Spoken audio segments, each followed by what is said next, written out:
Ang regional nga buhatan sa Department of Labor and Employment sa tunga-tungang Kabisayan nagtuman sa mandato sa Batakang Balaod sa tuyo nga bukas kanunay ang kay-kayunan sa pagpanarbaho. Duli at your service sa Double S. Gisiguro sa mga nagdumala sa Duli Region 7 nga matagamtam ang kayuhan ug kaangayan sa mga mamumuo sa trabahoan. Uban sa pagpakikilayon sa istasyon DYWS Super Radio, gidapit na mo kamo sa pagpaminaw nining tinuyong produksyon. Duli at your service sa Double S. Paniya ang mga tagdumala nining tulumanon.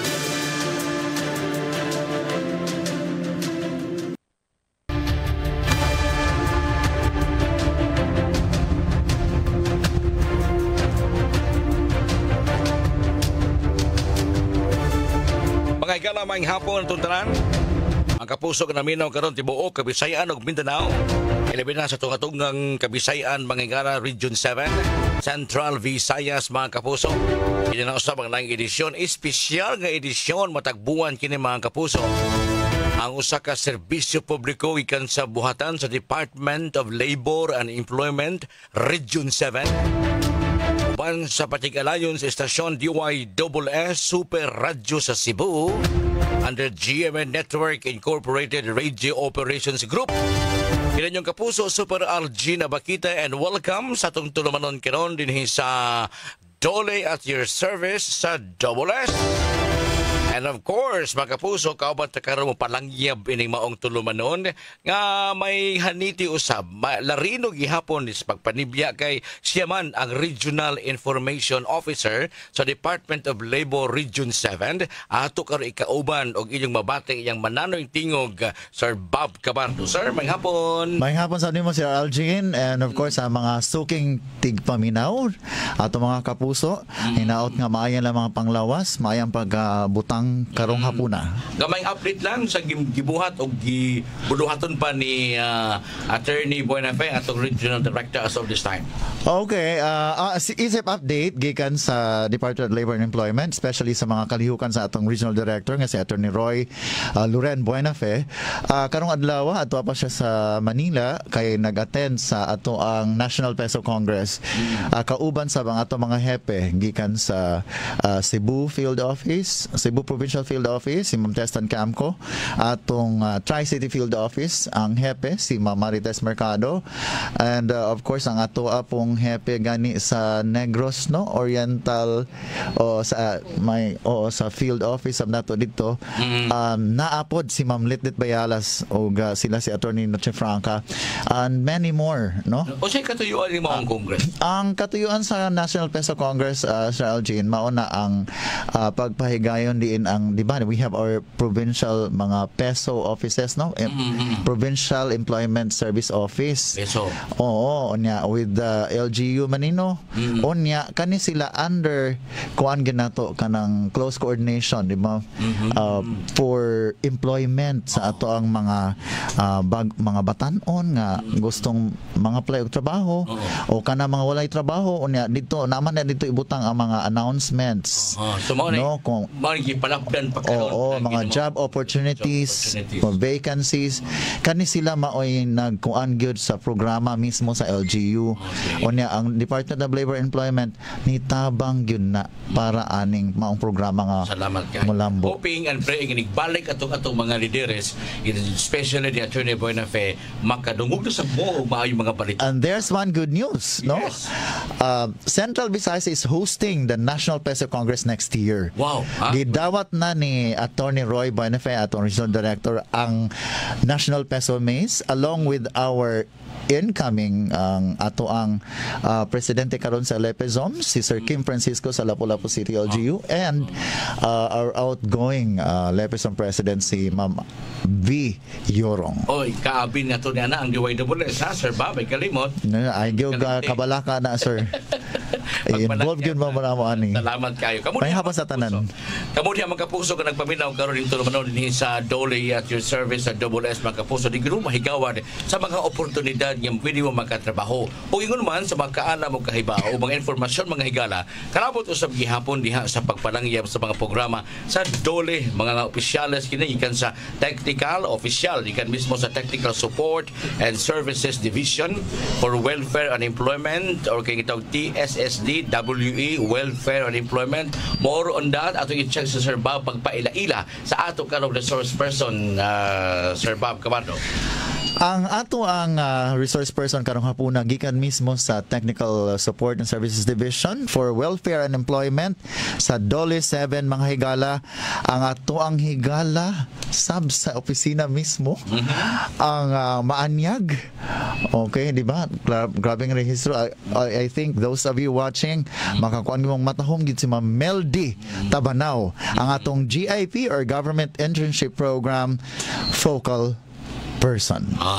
Ma'am Meldy Tabanaw, welcome sa DYSS. Thank you, sir. Maayong hapon kaninyong tanan, labi na sa atong mga kapusong naminaw o sa management sa GMA Super Radio. Salamat kayo Ma'am Meldy, di ka mahigawan, di ka makulbaan kay namin sa Sir Bob mo pahimutan kanimo dinhi ug mapaabot sa mga gikinahanglan nimo mga informasyon namo usab nga mga trabahante no. O nang mapasayon nato kining tanan si Sir Bob. Salamat ka Sir Bob Camardo. Salamat sa nimo. Okay, Ma'am Meldy, unsay kalambuan ni makuha nato gikan mismo sa duha ka Technical Support and Services Division, labi na ang Welfare and Employment sa Dole 7. Okay, so i-mention ganiya duha ka technical support and then in particular na ako sa Technical Support Services Division Welfare and Employment. So usabi na saya pa tang welfare kaayuhan no mga kalambuan and then employment syempre na ani siya ma-associate nato ni pagpanrabaho or trabaho. So makita nato diri ang nagkalain-lain nga programa o serbisyo sa atong gobyerno nga gidala sa Department of Labor and Employment. Lakip na ana ang kanang pagpahigayon og job fair no. Another example is kanang atong gitawag og special program for the employment of students. Anaa sab diha ang programa para sa mga small, medium and micro enterprises nga gitawag natong Dole Adjustment Measures Program ug ang akong programa nga gidala no ang Government Internship Program ug uban pang programa nga gidala sa TSSD WE. So muna siya ang atong Welfare and Employment nga division. Ubay-ubay ang classes programa, ubay-ubay sab siguro niini ang maka-avail kung masabta nila Ma'am Meldy ang mga katuyuan niini. Okay, ato unahon to imong programang gihandol karon. Unsay katabang niini ngadto sa ato mga tigpaminawan? Okay, first and foremost ang kaning Government Internship Program no, ako lang siyang palalumlan. Go ahead, ma'am. Kay kani siya nga programa actually dugay na ni kapusong Aldrin no. Way back mga 1990s, basin teenager pa ka ani Sir Aldrin. No? Pipit pa ko to ng balde mo takop. Balde mo takop. So mga way back 1990s in particular mga naay executive order nga gipa-issue no. We call it Executive Order 139 way back in 1993 by then President Fidel V. Ramos. So gitawag ni siya Kabataan 2000 no steering committee. Unya, lakip diri ang Government Internship Program. Bali, component ni ang akong programa gidala karon nga Government Internship Program sa Kabataan 2000. So, ato ba siyang palamnan, no? Unsa may yun ni ang Government Internship Program? First and foremost, ang iyang purpose ani is ato bitang ma-encourage ug atong matagaan og opportunity ang atong mga kabatanunan nga of course makatrabaho sila sa gobyerno, no? Public service. Unsa man ni ang trabaho sa usa ka public servant. So maka-experience sila no, na sila opportunity nga unsa man gyud ni ang trabaho sa usa ka public servant no. So kani siya nga program actually open ni sa mga 18 anyos hangtod 30 anyos. Okay. So pwede diri ang katong walay trabaho no, no work experience and then kanang first time graduate sila sa college and even ang nakanindot ani nga program kay even ang kaning mga senior high school graduates pwede kaayo pwede sa diri ang mga high school graduates ug kaning mga naka-graduate og kurso sa technical vocational. So very open siya, di ba? Kay normally maingon ta ang mga private companies mongita jud og college level or college graduate. But this program ang nakanindot kay ni go down siya gyud nga even ang atong mga high school nga mga graduates makatagamtam og makasulay unsa ang pagpanrabaho. Unsa may buhaton na naman panalitan kani mga senior high graduates karon unya gusto ng trabaho diri sa gobyerno, amo na sabtan kay kana makapasar pa ka sa civil service usa ka makasold din klase sa trabaho sa gobyerno. Okay. So, normal, maingon sila, bag government, dapat na kay eligibility, no? Oo. But, ang kani nga programa, ang isa sa kanindot ani is, dili ni requirement ang imong eligibility. Okay. No? Basta makapakita lang kag proof nga ikaw ni graduate sa high school, or college level, or college graduate, pwede ka ani mo avail nga program. Again, mo follow lang ta sa guidelines nga 18 to 30 years old para ni sa mga katong wala kasuway og trabaho. And gusto silang ma-experience unsa man gyud nga trabaho if ever na ako sa Okay. government. Unya o siya may ma-avail nga posisyon sa gobyerno. Nagkalain-lain no ang ato mga positions, but we call them interns, no? Interns sila kay ato silang i-deploy. Ang ani siya ang setup, no, kapusong Aljin. Oh, Kung ikaw ma-hire isip government intern, amo kang i-deploy or i-assign sa lain-laing ahensya sa gobyerno. In fact, this year lang no naa na tay mga around mga 900 ka interns nga atong gi-assign ngadto sa SSS, sa GSIS, nga sa PhilHealth, Pag-ibig, no? PSA, DTI, lain-lain nga ahensya sa gobyerno. So, ma-deploy ni sila o sila mismo maka-explore unsa day ni ang trabaho sa usa ka government employee, no? Usually ang ilang trabaho lang ano, kapusong Aljin is more on clerical, admin, no? So, pwede sila ma-assign, for example, kung ang ilang expertise is more on IT. So, pwede sila ato sa IT nga section, no? Kay mas dito man ma-explore o ilahag yung mapakita ang ilahang talents and skills, no? Kay isa sa mga purpose sa kaninga program is, of course, ma-demonstrate sa bata, no? Or sa GIP intern, unsa yang talents and skills. Kay basin day puhon, ganahan siya, no nga, uy, nindot mo din mo serve sa government, no? Daghan na kag matabangan. At the same time, you learn and grow in the process. Kay kung panalitan na ka na diha, pwede man ka maka-eskwela, makapadayon, ganang dunay posisyon sa opisina ang imong gitrabahoan. Unya ang imong gikinahanglan maon lang ni mga year nga makatrabaho ka, mag-graduate ka, makapasok ka diretso ka na maka-experience sa imong pagka-intern. Yes. Ma'am, no, di ba? Actually, makatabang yun na siya because, of course, mo, lambo man ang imuhang mga imong knowledge, imong talents. Kay basin diha, for example, sa una, di ba kakaintigo kayo ani mga Canva, but because of your immersion, imong exposure sa office nga work, mas masayon. labi na kay mga mentors nga maayo gyud. So makatabang yun na nimo niya ma-enhance ang imong confidence sa imong self kay you will be exposed to kaning daghan nga mga clients, mga lain-lain nga tao, of course. Ma'am, ang sweldo na nila. Okay, arita sa sweldo kay mo jud number one nga question, ma'am, pila ang sweldo? So ang kaning intern or we call it GIP, magdawat ni siya og minimum wage. So pila man ang minimum wage karon sa rehiyon? 540 pesos. So kada adlaw nga siya mo duty, na siya stipend nga atong gitawag nga 540 pesos per day. Unya, ako lang pong i-add siguro, no? Kapusong Aljin is ang engagement ani nila is minimum of 3 months to 6 months na sila. Mag-renew sa kontrata o sa? Muna siya ang catch. Kay ang kaninga program is, of course, ako matong dimension ganiha nga intended ni for the fresh graduates o katong walay work experience kay employment bridging man gud ni siya nga program. So mura gi-prepare sila sa tinud-anay na gyud nga world of work kung baga. So intern ni gitawag. Intern ni sila, but naa ni sila posibilidad nga ma-renew for a maximum of 1 year. No, kung labi na upon the evaluation sa ilang mga supervisor nga nindot maning bata ang trabaho, no? Kugihan, nya na skills, na jud potential. So in fact, nindot gid siya kay actually ang katong ubang partners nato nga LGUs, mga kaning mga national government agencies gi-absorb nila ang atong mga GIPs, no? In fact, nalipay mi kay just recently niingon to ang among kauban nga ma'am na abay administrative officer na hire sa kaning nga LGU. GIP na siya, ma'am. Koy maingon, ma'am, kanang developer ko ani nga kuan. So these are success stories nga makaingon ta nga nindot no, kanindot no. So they started as intern, walay experience. Kauna mga papa, ya karon kay na ay mga maayong balita. Administrative officer, developer, unya kaning mga sa private sector nga mga trabaho, no, or mga say mga position. So makaingon ta nga naagyoy nakatunan ug nakatabang po. Dili sila ang mahadlok kina may training. Hunay training, and in fact mo sa natong gikuan kay we always start with the orientation, no? Okay. So usa na nas programa dinhi sa technical support mga igala.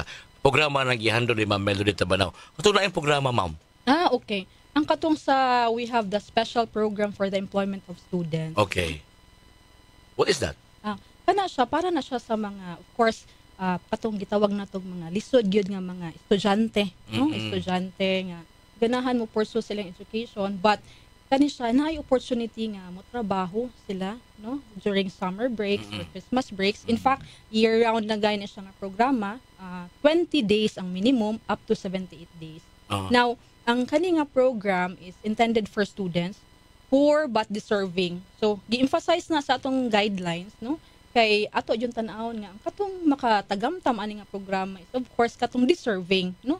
Lisod siya, labi na kay naman na yung mga documentation kay di man saga pwede ingon nga akong mama manager mag-PESCO naaman na yung mga isubmit nga mga documents like pakita amin sa inyong income tax sa imong parents. So naaman tay gitawag nga kanang threshold in terms of poverty or income sa imuhang parents. So tan-aw na dito yung qualifications na amtay assessment or review nga ginahimo before sila ma-properly endorsed as PES beneficiary. More na siya para sa summer job? Summer jobs, Christmas breaks, in fact year-round na ni siya. Year-round, so depende na gid ni siya kay naman po tayo mga partners, but ang difference lang, ako lang po ilakbit sa GIP o PES kay ang GIP 100% dole ang muhatag sa stipend. So 540 pesos dole gyud. From dole, okay. Ang sa SPES natay gitawag og mga partners, no? Posible ni siya school, posible LGU, posible private nga establishments na ay counterpart nga ginaingon. Pwede na siya maingon, sige 540 katunga ana dole ang mo bayad. Okay. Ang the other half adto sa atong partner. So na mga ingana nga arrangement. So napunay gitawag natong mga program managers nga naghandle ana nga programa. Pero mo gyapon na do na gyapon training na nga himuon sa di pa ta ma-deploy na ngadto di ba ma'am? Kanang SPES no atong balikon. Mo apply mi dito sa opisina? Yes, pwede mo apply but ang atong pinaka gi-recommend gud is moadto sila sa ilang LGUs, labi na sa Public Employment Service Office. Makita mo na sa munisipyo sa atong PESO, no? So magpakianay sila kung unsa may pwede ba sila mo avail, no? Kay naman na yung mga specific budgets and then labi na gud active ang LGU, labi na sa ilang kaning employment program kay mo magina sila atong arm, no, in terms kay narabay ta sa region. So natay mga arm dito sa LGU barangays nga mutabang og pagpalambo or pagpahibalo sa atong mga programa sa Department of Labor and Employment. Kumusta na ang mga programa, Ma'am Melody, sa patay karon? Improving ba? Enticing ba alang ato mang gustong mo-apply ni ini? Kumusta? At how many percentage nga nilampos kini programa for long years na? Okay. So, mag-start sa GIP, no? This is, as I've mentioned earlier, dugay na nga program. In fact, last year, mga around almost 2,000 natay mga GIPs. And this year, we are expecting mas mutaas pa niya siya, no? Na ang nakanindot lang ani karon kay we intensified the program, no? Among gi-invite, in fact, pag June 18 na ami simultaneous nga MOA signing sa lain-laing heads of agencies, director sa NEDA, director sa SSS, director heads sa GSIS and SSS. So 30 plus to ka mga government agencies ni adto sa usa ka venue, and then together gipangunahan sa among regional director nga si Attorney Roy Buenafe. So, yun mismo nangunay nga, okay, let's have the MOA signing. This is our commitment to help our youth, no?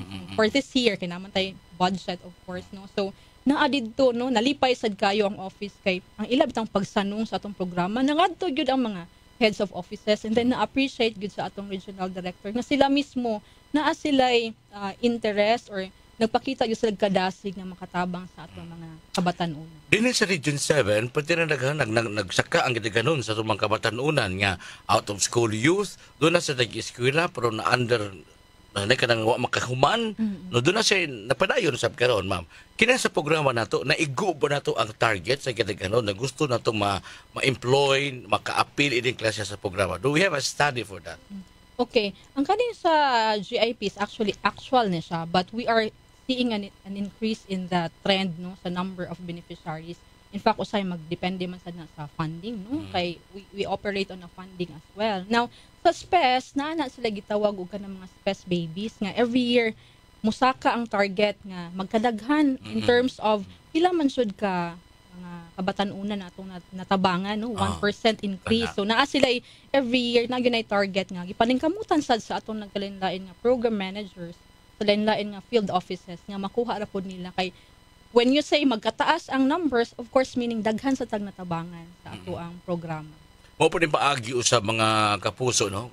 kita na sige tag-ihap o aras DSWD nakadagan po ilang purpose. Unya kini mga batan-o na sa purpose nagsarag lang po kay purpose sila. Apan ang dole do na po gihatod nga programa nga parehas ni ini aging pagtabang aron dili mo daghan ato mga purpose. Di ama di ini mga programa sa Department of Labor nga bisan og ikaw na duwar ka sa high school o kaha sa to ang grade 12 karon o senior high, pwede ka maka-avail ining GIP, SPES o kupan pa mga programa diha sa Department of Labor. So mag-agad na gyud sa tao siguro kanang Sir Bob, no? Ikaw maningkamot jud ka o succeed ka di ba sa imong kinabuhi? Sakto gid ka Sir Elgin o usab sa ato mga sungiting paminaw kung interesado sila siguro mo bisita na sila sa among opisina o mag-coordinate sa ilahang peso managers. Okay. So atong balikon pagpahibaw mga Melody no sa atong gisulti na Sir Bob Usab aron mas masayon sa mga naminaw nato karon because ang Region 7 dili man kay Cebu City, Cebu Province lang no.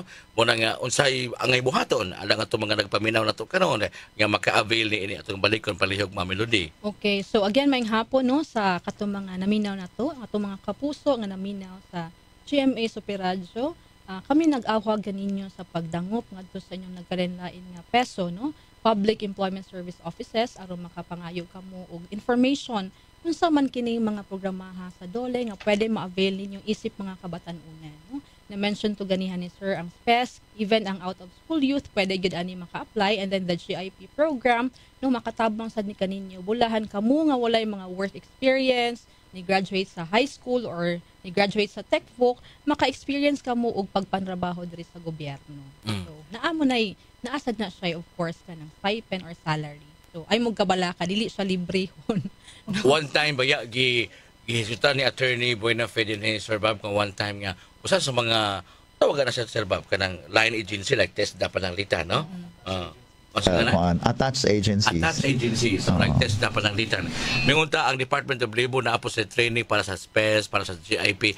Ang test na sa silang bahay na nikamot po yung pagawas kanilang kasi sa programa nga doon na po sila mga training alang ato mga out of school youth. Well, in fact, si Engineer Gamaliel one time, no? Ato na hinabi din sa programa ato sa TESDA din sa tutulungan sa sentido. Ningun sa nga, doon na sila mga slots karong available para ato mga grade 12 graduate no magka-avail og trabaho na pinagkinaghinangat ang Disyembre daghan kaayo rong mga nakinahanglan og mga trabahante mo ni sa Dole Sir Bob and Ma'am Melody natin mga partners sa pero nga nangahanglan mga trabahante for the upcoming Christmas season or holiday season. Actually nag-focus ta more on the kaning sa itong internship no kay naman tay mga partners appeal ang TESDA actually isa na sa atong gitagaan og isa sa mga kinabagang gitagaan o GIP. So natay mga enters dito sa TESDA nga hopefully mas-successful sila pohon. But again padayon nagihapon ang atong office no kay kanunay man gyud ni ang kaning pagkandak og pagpahigayon natong job fair, ang kaning atong mga employment facilitation, kaning atong gitawag og employment generation. Padayon man gyud ni siya nga programa og mo gyud gitutukan sa atong mga hepe, sa atong mga program managers. In fact, naapod tay mga capacity building aron lang gyud unsaon gitan-aw nila ang program unsaon nila pagpalambo no nga dili lang ing ani kutob nga kanang makita pud nato nga adunay improvement no kay I think ang interest gyud sa atong mga trabahante sa gobyerno no kay maingon ta nga lahi ba ilang concept but naman gyud kuan nga nindot gyud ang ilang tumo nga makatabang pud gyud sila sa mga aplikante no sa mga nangita og trabaho. But sa employment no welfare and employment mo gina siyang usa sa among tahas no nga mangita gyud mig pamaagi nga naay mga programa nga atong mapadayag ug atong napaabot ngadto sa katawhan bulahan kita makatabang ta sa atong isig katawo. Okay. Ug apil na diha mga kabatan-unan. Of course. So kini ato ang diskusyon mga kapuso no from Dole, from the office of Attorney Buenafe, doon mga hepe sama usab ni Ma'am Melody Tabanaw nga naki-coordinate nito sa mga local government unit no.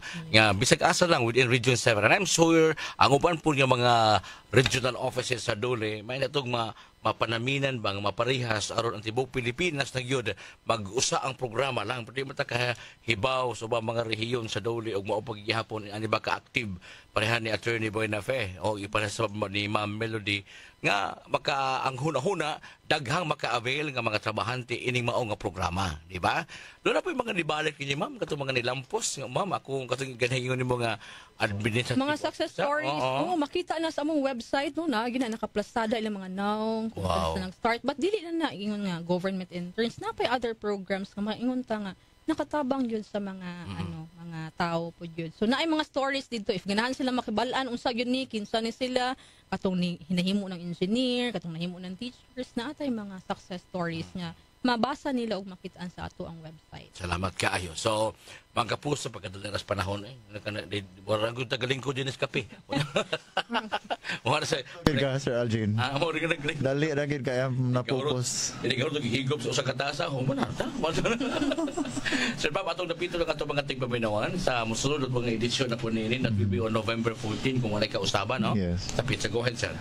Alright, ginapit na ako ang mga tigpaminaw at mga kapuso diha nga naminaw ning mga programa Dolly at your service dinhi sa DYSS nga uban na pod kanamo sa sunod nga higayon karong Nobyembre 14. Maguban-uban na sa ta. Salamat kaayo, no? Salamat sa ni Attorney Roy Luren Buenafe sa gayunan nga gipaabot din sa istasyon, especially to you, Sir Bob Cabardo, no? Kaya mamaray naman ko din sa academic interview. And also sa atong secretary sa Department of Labor and Employment, si Secretary Benvenido Laguesma, and ang happy ni Ma'am Meldy nga nitando si Sir Fernando Lopez. Tuwas Manila. Tuwas Manila. Oo. So siya yung nagpadala na po kung happy si Sir Fernando Lopez. And of course, ang ato ang Assistant Regional Director, si Emmanuel Martires. And of course, RD. So, paingon ta nga. Tandem, gini silang duha. Ngilingig kayo na sila nga tandem. More na habilin ron. Tapos Manila. Tuwan sa si ARD, tuwan sa Norte, nag-uban ka tong presidential visit. Bilin mo ginas balay. Ibilin nas balay kay mahurot nagsinsiyo. Lagi. Ibilin sa balay. Kung tindahan pa, he always keep the change. Oy, wala kasi na change. Good. Salamat kayo. Bueno, kapuso, inyo nadungog kini atong tulumanon presentasyon sa Dolly at your service sa S.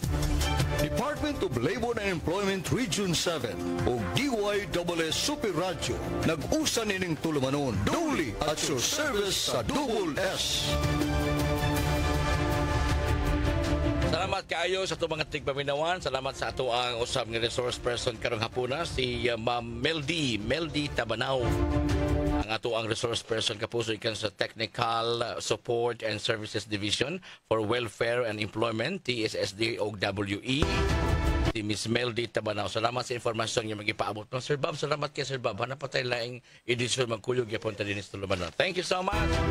And happy Friday kaninyong tanan. Mubarak ko karon taon-taon sa lain natong interview. Kaya doon na tayo usa ka urologist. Kaya doon na sa programa usab mahitungod sa incontinence ug mga adlaw. No? Atong i-check na karon taon-taon mga kapuso. Stand by mo.